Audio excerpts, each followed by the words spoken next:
वचन जीवन वचन दिव्य वचन जीवन वचन। सबको जय यीशु। प्यारे भाइयों बहनों, जरा सोचिए, आपके पास एक ऐसा साथी है जो आपके हर सफर में आपके साथ रहता है। इस साथी की सबसे बड़ी और हैरानी वाली बात यह है कि आप चाहे कितनी भी बार उसकी बात अनसुनी कर दे, आप चाहे जानबूझकर कितनी भी बार गलत रास्ते पर मुड़ जाए, वह कभी आप पर गुस्सा नहीं करता। वो कभी आपको ताना नहीं मारता कि मैंने तो पहले ही कहा था। इसके बजाय जब आप पूरी तरह से भटक जाते हैं तो वह बहुत ही शांति से, बिना कोई शिकायत किए, आपके लिए एक बिल्कुल नया रास्ता ढूंढ कर ला देता है। क्या आप सोच सकते हैं कि बिना थके, बिना गुस्सा किए हमें हमारी मंजिल तक पहुंचाने वाला यह रहस्यमय साथी आखिर कौन है या क्या है? आइए आज के पाठों के जरिए इस रहस्य को खोलते हैं। पहला पाठ विधि विवरण ग्रंथ अध्याय 4 पद संख्या 1 और 5 से 9। इस्राएलियों, मैं जिन नियमों तथा आदेशों की शिक्षा तुम लोगों को आज दे रहा हूं, उन पर ध्यान दो और उनका पालन करो, जिससे तुम जीवित रह सको और उस देश में प्रवेश कर उसे अपने अधिकार में कर सको, जिसे प्रभु तुम्हारे पूर्वजों का ईश्वर तुम लोगों को देने वाला है। देखो, मैं अपने प्रभु ईश्वर के आदेश के अनुसार तुम लोगों को नियमों तथा आदेशों की शिक्षा दे चुका हूं। तुम जो देश अपने अधिकार में करने जा रहे हो, वहां उनके अनुसार आचरण करो, उनका अक्षरशः पालन करो, और इस तरह तुम अन्य राष्ट्रों की दृष्टि में समझदार और बुद्धिमान समझे जाओगे। जब वे उन सब आदेशों की चर्चा सुनेंगे तो बोल उठेंगे, उस महान राष्ट्र के समान समझदार तथा बुद्धिमान और कोई राष्ट्र नहीं है, क्योंकि ऐसा महान राष्ट्र कहाँ है जिसके देवता उनके इतने निकट हैं, जितना हमारा प्रभु ईश्वर हमारे निकट तब होता है जब जब हम उसकी दुहाई देते हैं। और ऐसा महान राष्ट्र कहाँ है जिसके नियम और रीतियां इतनी न्यायपूर्ण है जितनी यह संपूर्ण संहिता जिसे मैं आज तुम लोगों को दे रहा हूं। सावधान रहो, जो कुछ तुमने अपनी आंखों से देखा है उसे मत भुलाओ, उसे जीवन भर याद रखो और अपने पुत्र पौत्रों को सिखाओ। प्रभु की वाणी। ईश्वर को धन्यवाद। संत मत्ती के अनुसार पवित्र सुसमाचार अध्याय 5 पद संख्या 17 से 19। यह न समझो कि मैं संहिता अथवा नबियों के लेखों को रद्द करने आया हूं। उन्हें रद्द करने नहीं, बल्कि पूरा करने आया हूं।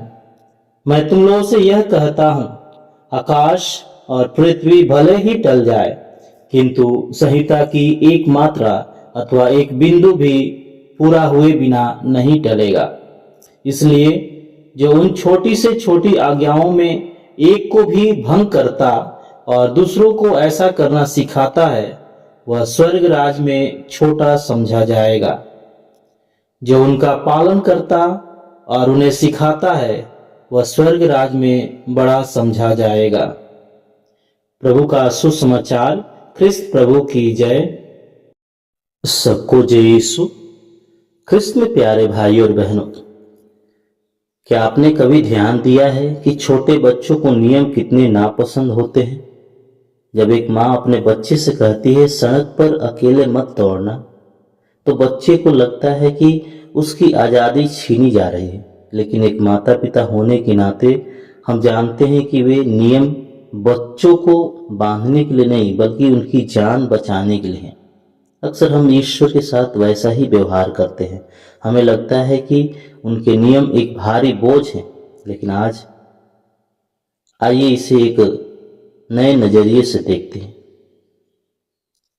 कभी आपने सोचा है कि अगर हम किसी अनजान शहर में चले जाएं और आपके पास मोबाइल का जीपीएस ना हो तो क्या होगा? हम रास्ता ढूंढते रहेंगे, कभी इधर कभी उधर। कई बार गलत रास्ते पर चले जाएंगे, थकान भी होगी और समय भी बर्बाद होगा। लेकिन जैसे ही हम जीपीएस ऑन करते हैं, हमें बताता है कि 200 मीटर बाद दाएं मुड़िए, फिर सीधे जाइए और धीरे धीरे हम अपनी सही मंजिल तक पहुंच जाते हैं। जरा सोचिए, अगर हमारी जिंदगी के लिए भी कोई जीपीएस हो जो हमें सही रास्ता दिखाए तो। प्यारे भाई और बहनों, आज का पहला पाठ हमें यही बताता है कि ईश्वर ने हमें अपना वचन और आज्ञाएं इसलिए दी ताकि हम जीवन के सही रास्ते पर चल सके। मूसा इस्राएलियों से एक पिता की तरह कहता है, हे इस्राएल, जो विधान और नियम मैं तुम्हें सिखाता हूं उन्हें सुन लो ताकि तुम जीवित रहो। प्यारे भाई और बहनों, ईश्वर का वचन सिर्फ पढ़ने के लिए नहीं है, यह जीने के लिए है। मूसा आगे कहता है कि जब हम इस जीपीएस के अनुसार चलेंगे तो दुनिया हमें देखकर हैरान होगी और कहेगी, निश्चय ही यह बड़ी जाति बुद्धिमान और समझदार है। ईश्वर के वचन हमें दुनिया से अलग करते हैं। ईश्वर का नियम हमें दुनिया से अलग करते हैं। जब आसपास के लोग बुराई और स्वार्थ के अंधेरे में भटक रहे हो और हम ईमानदारी और प्रेम के रास्ते पर चल रहे हैं, तो हमारा जीवन ही दुनिया के लिए रोशनी बन जाता है।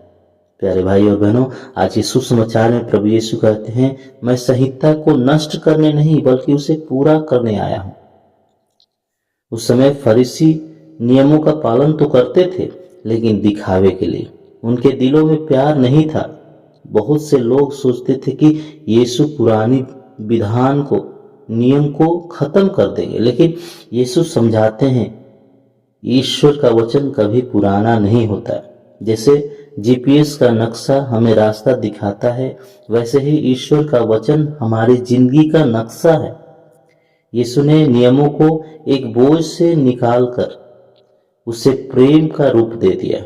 उन्होंने हमें सिखाया कि यह जीवन का नक्शा केवल बाहरी दिखावे के लिए नहीं, बल्कि हमारे हृदय को बदलने के लिए।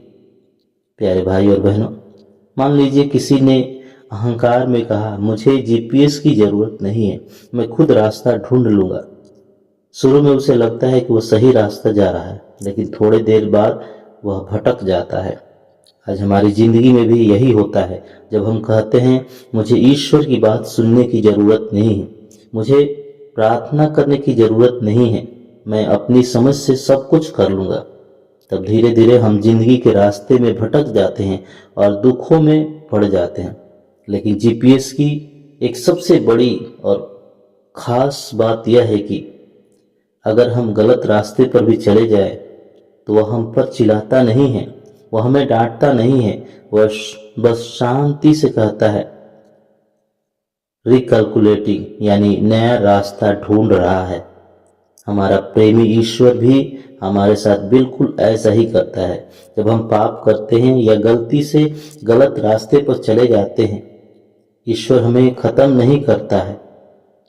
वे हमारा हाथ थाम कर कहते हैं, कोई बात नहीं मेरे बच्चे, मैं तुझे फिर से नया रास्ता दिखाता हूं।